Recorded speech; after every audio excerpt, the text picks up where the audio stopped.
नमस्कार मंडळी, मी भरत विजय चव्हाण तुम्हा सगळ्यांचं स्वागत करत आहे. मंडळी, बऱ्याच काळानंतर 12 सप्टेंबरला तीन मराठी सिनेमे रिलीज होऊन सुद्धा सॅटर्डे आणि संडेला, शनिवार आणि रविवारी खास करून प्रेक्षकांनी जवळपास तीनही सिनेमांना बऱ्यापैकी गर्दी केली होती.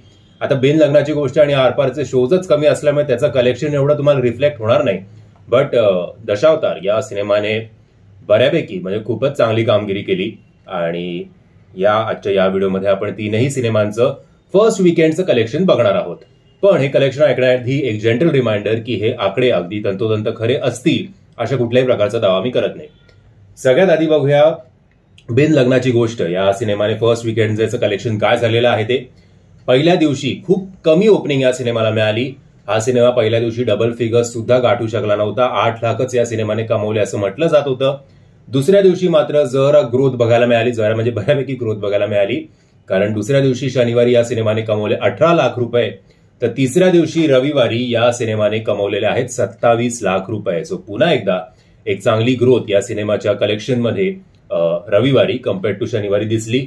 आणि या स्टारकास्टमुळेच आय थिंक स्टारकास्टमुळे लोक आतुरतेने यांची वाट बघत होते आणि काही हाईप नसून सुद्धा हा सिनेमा बघण्यासाठी लोक गेले. आणि खरंच कौतुक करायला पाहिजे लोकांचं, कारण मला वाटलं नव्हतं की एवढं कलेक्शन होईल याचं ते पहिल्या दिवसाचं कलेक्शन बघितल्यानंतर.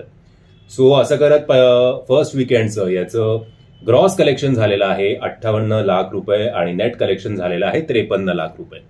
म्हणजे हा सिनेमा काय प्रॉफिटमध्ये तर नक्कीच जाणार नाहीये, पण त्यातल्या त्यात जरा लाज राखली असंच म्हणू. आता येऊया आरपार या सिनेमाकडे. तरुण पिढीला अट्रॅक्ट करण्यासाठी याचं स्टारकास्ट फायदेशीर ठरतंय आणि याचा जो जॉनर आहे सिनेमाचा तो सुद्धा फायदेशीर ठरतोय आणि लोक हा सिनेमा बघायला जात आहेत बऱ्यापैकी.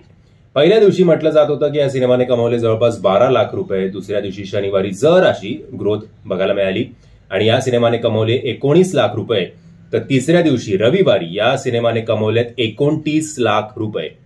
सो असं करत याचं पहिल्या 3 दिवसाचं कलेक्शन, फर्स्ट वीकेंडचं कलेक्शन बिन लग्नाची गोष्टपेक्षा जरा चांगलं आहे आणि त्यांनी पहिल्या 3 दिवशी कमवलेले आहेत. त्याचं ग्रॉस कलेक्शन आहे 68 लाख रुपये, तर नेट कलेक्शन आहे 60 लाख रुपये.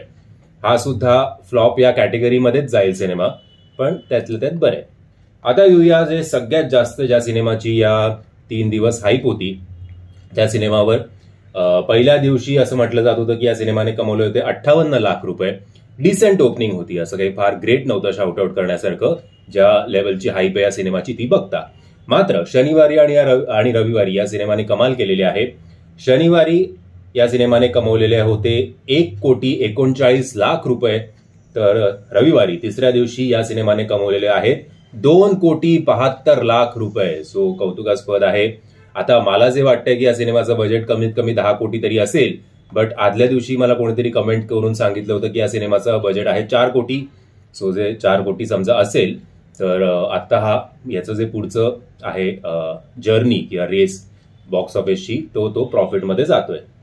सो ओव्हरऑल याचं नेट कलेक्शन झालेलं आहे फर्स्ट वीकेंडचं 4,70 लाखाच्या आसपासचं. सो चांगली गोष्ट आहे आणि आशा करूया की आत्ता अजून पुढच्या आठवड्यात आय थिंक जॉली LLB येतोय आणि काही मेजर रिलीज नाही आहे 19ला पण. सो सेकंड वीकेंडला सुद्धा हा सिनेमा चांगली कामगिरी करेल अशी आशा करतो. आता 4था, 5वा, 6वा दिवस असं मी काही रेग्युलरली हे करणार नाही, व्हिडिओ टाकणार नाही. डायरेक्ट एका आठवड्याचा व्हिडिओ टाकेल. सॉरी. सो आशा करतो व्हिडिओ आवडला असेल तर लाईक, शेअर आणि चॅनलला सबस्क्राईब करायला विसरू नका. पटापट आर्थोपळा शिंका येते परत. Bye bye.